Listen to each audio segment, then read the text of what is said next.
good evening, and welcome to the Cox Sports Report. I'm Morgan Lang with my co-host Matt Hatfield, and we have some great games for you here tonight. We're going to kick off with Phoebus at Todd Stadium taking on Denbigh. And you got Denbigh, one of the early surprise stories of the season here, Morgan, as they come in with a record of 2-1, the same record as the Phoebus Phantoms, the program that lost its opener to nationally ranked DeMatha, a private school out of Maryland. And Denbigh will get on the board first as its quarterback Terrence Dingle finds Darius Banks for a 16-yard touchdown in the back of the end zone. Patriots 7-0 over Phoebus late in the first quarter.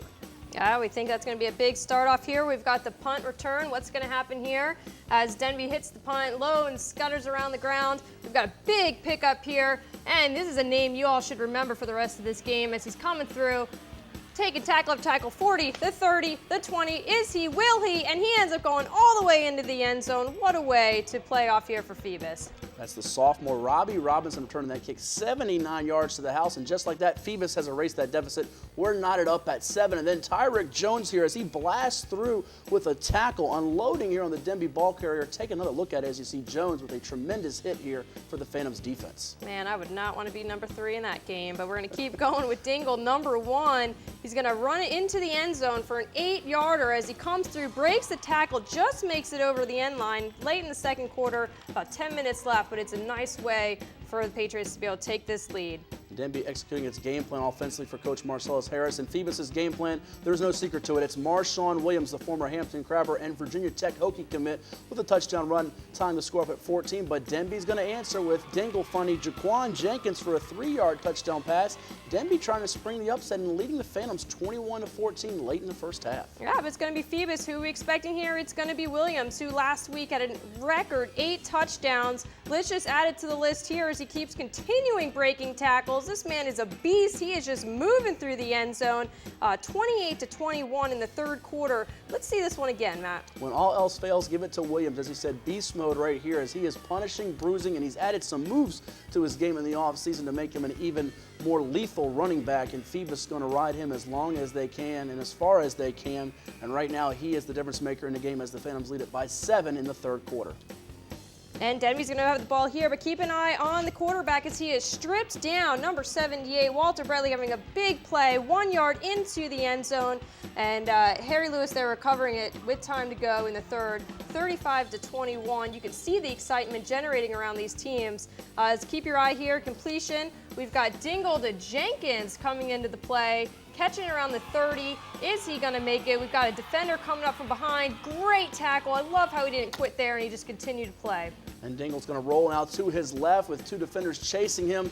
Going to see an opening in the end zone, but Robbie Robinson steps in front of the intended target and intercepts the pass. The sophomore is already being recruited by a number of schools, including UVA and Michigan, making a huge play on defense to go with his special teams play. And now it's Patrick Prosser doing a great job reading his keys and bringing down Marshawn Williams for a tackle for loss. Take another look at it right here, Morgan. I love this. He could read the defender perfectly, or excuse me, read the attack as he comes through, breaks through, brings them down, which is going to have a big asset here in the next couple plays that comes in as Terrell Tolliver is going to end up getting through. That is going to be a 19-yard run, big run by number 10 there as he ends up being able to take Phoebus with the lead. And it's not going to end here as we've got a sneak 1-yarder again to Tolliver. That's his second touchdown of the night. Nice to have that back-to-back touchdown, and that's going to be the ball game there. Phoebus 49, Denbigh 21.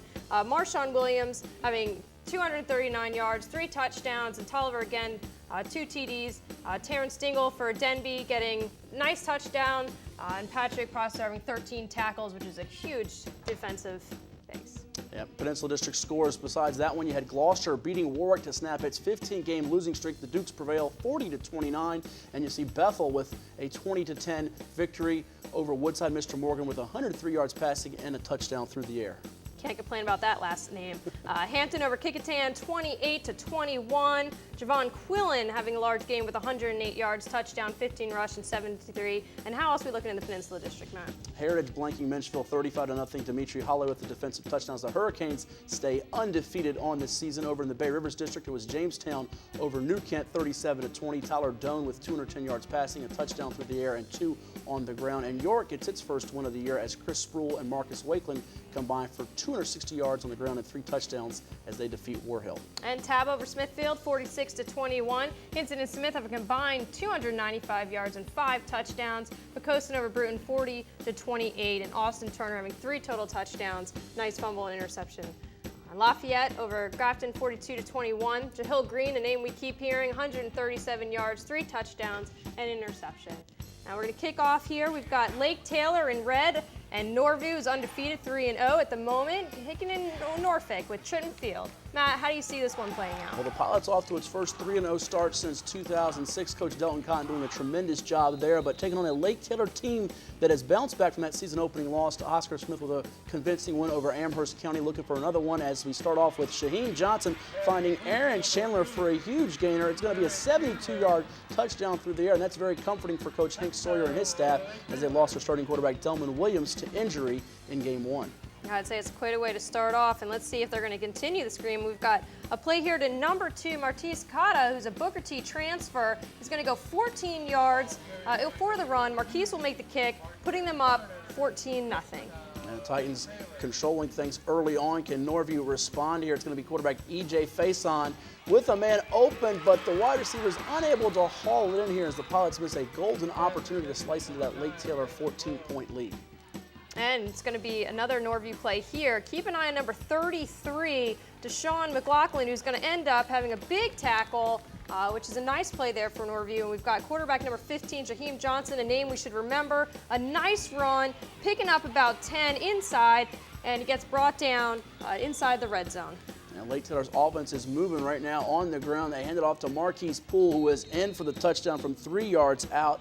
Extra point by Poole will be good. 21-0 in favor of Lake Taylor, and the Titans are not done in this one. As you see, Johnson will take the snap from under center, look to throw. He's got a wide receiver right there, and he'll bring it in. Aaron Chandler, who catches it in the red zone, has his helmet ripped off. There's a penalty there, and the Titans now getting some plays on the ground and through the air. Man, helmet off. I love to see this heart. These guys are playing through every whistle, making sure they have the opportunity. Number 2 here, Carter, is going to go 4 yards for 27-0 lead for the Titans. The kick by Marquise actually ends up being blocked. Point's no good, but it's nice to hear the Titans are continuing their lead. And right now the passing game for Norview, they get a short completion, but there's the Lake Taylor defense here hopping on a play with a big tackle as the Titans continue to roll here, getting the defense in the act here. And now they're going to hand it off to Poole, and he's going to break one 57 yards into the Norview red zone. And right now that running game is clicking. And how's it going to play out here? Name of the day, Johnson here. He's going to make it in for a 7-yard touchdown run. It's good to see Johnson back. If you weren't at the game, Johnson actually went out in the second quarter, tough for a little leg injury, but he's back, playing in full form, going for the 2-point conversion. Johnson to Hawkins, 4-yard run, bringing up the lead into the third quarter. 35-0, as there'll be a running clock for Lake Taylor here in the fourth and final period. Norview going back to the air attack, and this time it is intercepted by Israel Waddell, and Izzy will return it 40 yards into the Norview territory. And right now Lake Taylor getting some things going for them offensively as well as defensively, pitching a shutout and playing great. I love to see this excitement on the sidelines. Everyone's juiced up here, and we're going to end the game here with Hawkins bringing it in, taking the lead to 41-0. Titans over the Pilots. Marquise Carter having 2 touchdowns, 7 tackles, playing it both ways here. And Jaheim Johnson, tackles, touchdowns, 119 yards. And Norview having Faison with 26 yards, unfortunately sacked 5 times, but definitely still playing a great game. And Blow with 4 tackles and 2 tackles for loss. Other Eastern District results, it was Churchland doubling up Granby 28-14 to move to 4-0. Yes, 4-0 as Malik Sexton accounts for 4 total touchdowns. Freshman quarterback Jermaine Vaughn with 2 total touchdowns as Morey upends Norcom 27-18. And it was Northeastern shutting out Wilson by a count of 46-0. Jamonte Williams with 121 yards on the ground in the defeat for the Presidents. Well, stick around. We've got plenty more here on Sports Report, including Pilot at practice with the Lake Taylor Titans right here on Sports Report.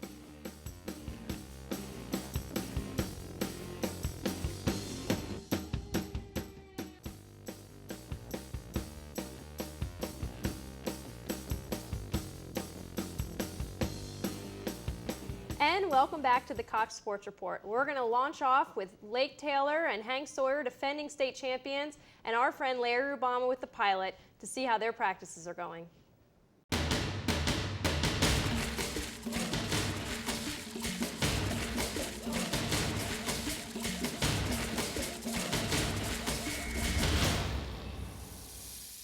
I'm Larry Obama for Pilot Practice here at Lake Taylor High School, where the Titans are gearing up for another state title run. Coach, I know last year's in the past, but how much do you think about last year's state title run? Well, I really didn't think for sure, when the dream really became true when I saw them put on the scoreboard 2012 Division V state champions. So it kind of sunk in. Kind of forgot about it because now it's time to start over again. And just we're preparing for our season. You got to get kids, in great condition. They have, you tell them when they get on the field, when they walk on the practice field, try to put everything else behind you and work on being better today than you were yesterday. We just went 15-0 last year, so everybody's coming for us now, so we got a lot of pressure. There's nothing like winning another state championship, and I do what I can do to help my team, so it would be nice to be able to do it again. It's kind of the most important thing in my life, in our life. We're all a family. As you know, we have a lot of transfers, and we're just a good team. The system is a good system, so I believe we can do it again. No, we never have big numbers, but what we have is in the numbers we have some quality kids. Kids can play more than one position and play it well, so we were thankful for that. I mean, in the state championship game last year, we had 37, and Stonebridge had 83. We right around 40 players this year, and we're happy with it. We're not, stressing about it. That season's over now. It's time to keep moving forward. Now you just got to keep working hard and not get big-headed and work hard in practice every day. Then hopefully we'll stay together as a team and win. I'm excited about the season. A lot of great things are happening for us. Everybody's coming after us. It's a new year, and we done it, and other people, believe they can do it. So, we preach being humble and all, and the good Lord put eyes in front of your head rather than back, so you can see where you're going and not where you've been. Staying humble and just keep working hard every day, running when we got to, and just listen to the coaches and do the little things, really, and I think we'll be fine. I'm really excited because it's my last time trying to get another state title, so I really can't wait for the season to start. It's just a lot of things go through your mind that you did wrong last year, so you want to, try to work on those things so people won't look at the film and try to exploit you on what you did last year. Of course, a lot of people looking for us to look the same as last year. Well, it's, eight different players are gone that were seniors last year that played a lot of football for us. So, different type of kid. He may be strong at something else than the other kid wasn't. So we just kind of trying to get ready for the season. You can follow the Titans' road to another state title on Cox 11 or on the Virginia Pilot. For Pilot Practice, I'm Larry Obama.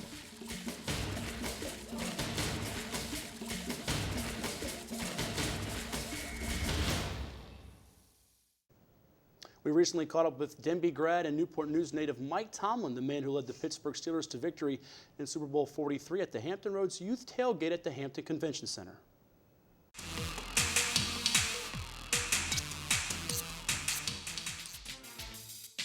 We are in Hampton, Virginia at the Hampton Roads Convention Center. Today is the 5th annual Gridiron Legends Tailgate event hosted by Coach Mike Tomlin. We want to give as many kids in the local area an opportunity to come and participate free of charge.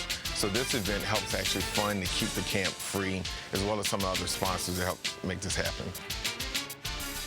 So we got a quarterback throw. We've got a field goal kick. A lot of people have actually never tried to attempt a field goal kick in their life. We've got some football drill stations that are going to be available, so we've never really done any certain football drills. We've got a group set up for that. We've got a live band that's going to perform a couple numbers, and we've got a DJ. So anything you want in terms of tailgate is going to be here. We just want to take the economics out of the opportunity or exposure that's associated with football and the kids chasing their dreams. And just being close to us, reaching out and touching us and realizing that we're just like they are, that we were born and raised on the streets of Hampton Roads and go through many of the things that they're going through today. It's just exciting to provide that for them, and hopefully it does just that. It inspires a generation of people that will in turn do it for those that follow. And that's to hopefully inspire the next generation of young people coming out of this area.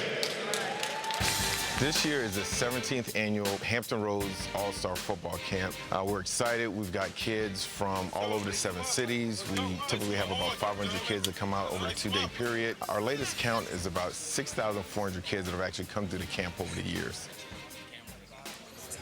It's simple for me, you know, being from this area. I had a generation of men that helped me chase my goals and aspirations like others from my generation, and we believe it's our obligation to do the same for the next. So, you know, each year we come together and reminisce and tell those stories, and in the midst of that, hopefully inspire, instruct, and help young people realize their goals and dreams. That's what the game of football is about. Yes, sir. Feel the intensity, man, and also the technique that these guys are about to put this drill on for you. This is what the game of ball is about. Beautiful thing. Yes, sir. Look at them work. Look at them big boys work. That is beautiful. Break! Oh, that's sweet. Good job, man. Good job. Let's get a breakdown. Let's get a breakdown. Our concept is use sports as a metaphor for life. Everything that you learn in between those white lines about hard work, discipline, teamwork, all of those concepts, we want to be able to apply that to life lessons. So we can start planting those seeds with some of the kids around. Okay, we'll start the morning off, we'll go do drills and offense and defense. We'll do all the warm-up stuff. But as we transition to the chat session, it's really, again, that sports as a metaphor for life, starting with football, transitioning to really about academics, your parents, being a good citizen and role model. That is a structure in the circle for life in general, and we're trying to capture that. I think that, you know, goals are just part of it. I think a lot of young people spend time talking about their goals and identifying their goals. You know, I like to spend more time talking about the day-to-day choices that make those goals reality. I want all the young people to know that they have an opportunity to move toward goals, even long-range goals, on a day-to-day basis with the choices that they make. And that's one of the many things that we talk about at this camp. Football is kind of the hook, but really it's about life lessons and choices that they make on a day-to-day basis. If we can just plant a little bit of a seed, and it may not even manifest itself until years later, maybe that one day they're excited and then they go back to a normal routine.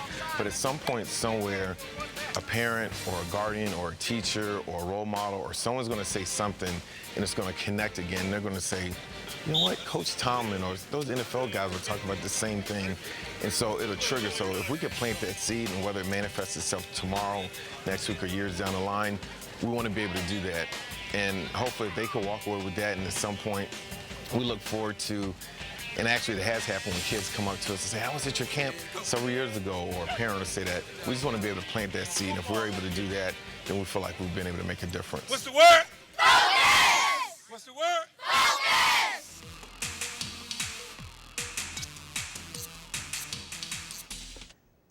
Well, don't you dare touch that dial, because we've got some Southeastern District football highlights with Oscar Smith taking on Western Branch and Kings Fork versus Grassfield here on Sports Report.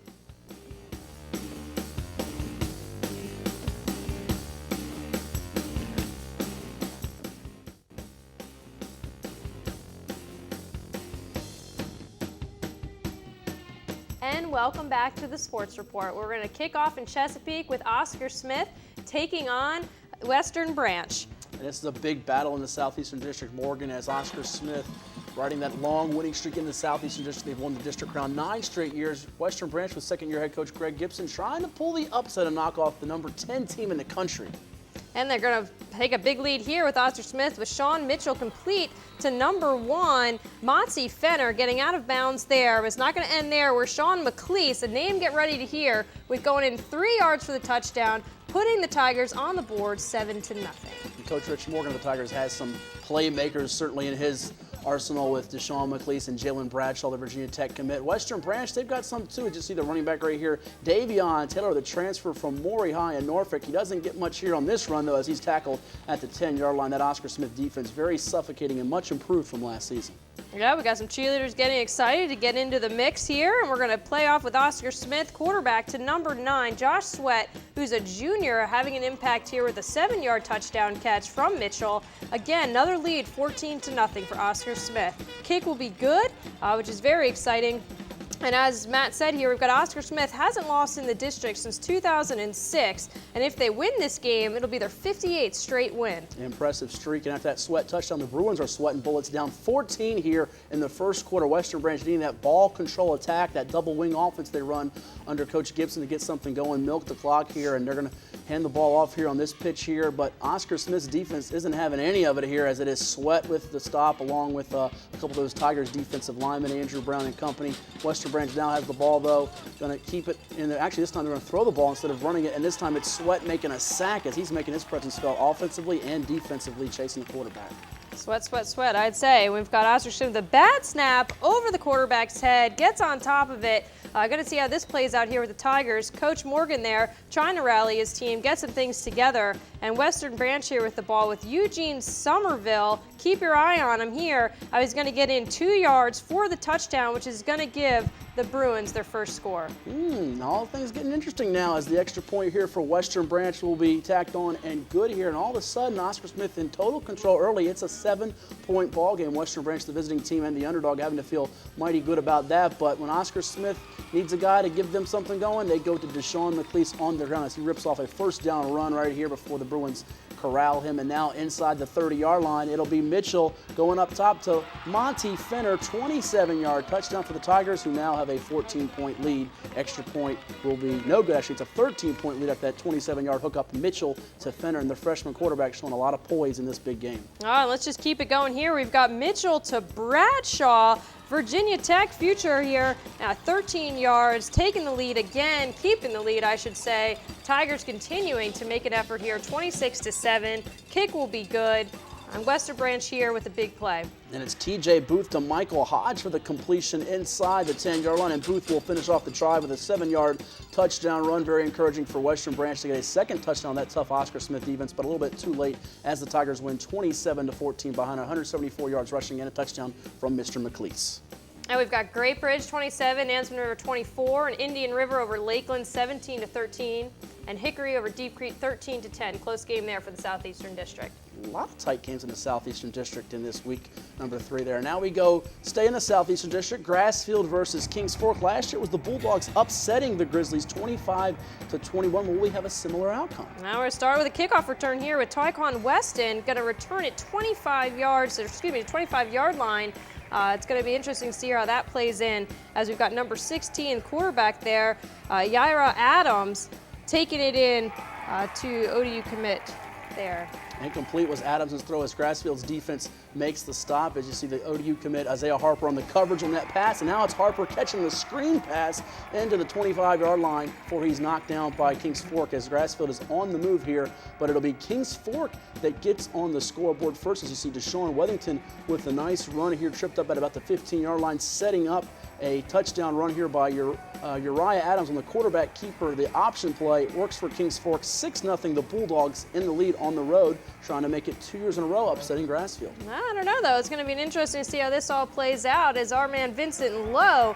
Let's take the legs on this guy. Nobody is catching him. They're trying. Kings Fork is trying, but he's going to end up going 66 yards to answer for a 7-7 tie here into the second quarter. Actually, 7-6 extra point would be good for Grassfield as Lowe is probably the fastest man alive right now in Chesapeake right there. That run there, at least he is certainly in the discussion. Kings Fork would answer Deshaun Weathington. 5-yard touchdown run. The 2-point conversion by Uriah Adams is good, but Isaiah Harper, part of that combination for Grassfield of Lowe and Harper. It is in 12-yard touchdown run. That combo's as good as peanut butter and jelly, Morgan. I would say, Matt, absolutely. One of my favorites. But here we go, number 7, Taekwon Weston again with another play here. He's going to go 56 yards from Adams, putting them closer game here, 21-13. Kick will be good, 21-14 with the third quarter play. Tremendous pass play there, Adams to Weston, as the junior is going to be a player to watch for in the future. Adams, the senior, showing the leadership there. 20-yard touchdown run as Kings Fork is up 2 scores on Grassfield. The Grizzlies need an answer, and they need one fast. So get the ball to someone who's fast. There we go, and it's going to, no question here, it's going to be an 86-yard run from the kick. Look at this. He ends up breaking 1, 2, 3, 4. He's still moving. I think everybody else thought he was stopped. Takes it to the inside at the 40, the 30. It is going to end up being an 86-yard touchdown run. Number 25, Isaiah Harper. What speed and what agility does that man have? I'll tell you, one of the most remarkable plays we've seen all year by the future Monarch commit. And then it's the combo of Lowe and Harper again. Lowe blocks it. Harper scoops it up. 5-yard touchdown. And just like that on Red Out Night, the Grassfield fans are cheering and exploding with tons of energy. It's tied up at 28, and Grassfield now takes the lead. It's Brett Smith finding Beltran Skinner for the go-ahead touchdown. And Grassfield ends up taking the lead 35-28 over Kings Fork. I guess we'll have to see what happens next year. See who takes the lead And overtime, Tallwood over Bayside, 18-15. Ocean Lakes over Green Run, 48-7. More out of the Beach District. It was Cox over Princess Anne, 31-6. Falcons stay undefeated. So do the Salem Sun Devils, a 20-0 shutout of the Kempsville Chiefs. And First Colonial takes Lansdowne, 28-7 for the Beach District. And our player of the week on the Cox Sports Report and VirginiaPreps.com is none other than Towson commit James Scott of Gloucester High School, 243 yards rushing, 4 touchdowns, 3 completions for 26 yards as the Dukes beat Warwick 40-29 to snap that 15-game losing streak. And that wraps us up here at the Cox Sports Report. Tune in next week as we'll have more great highlights and more great games.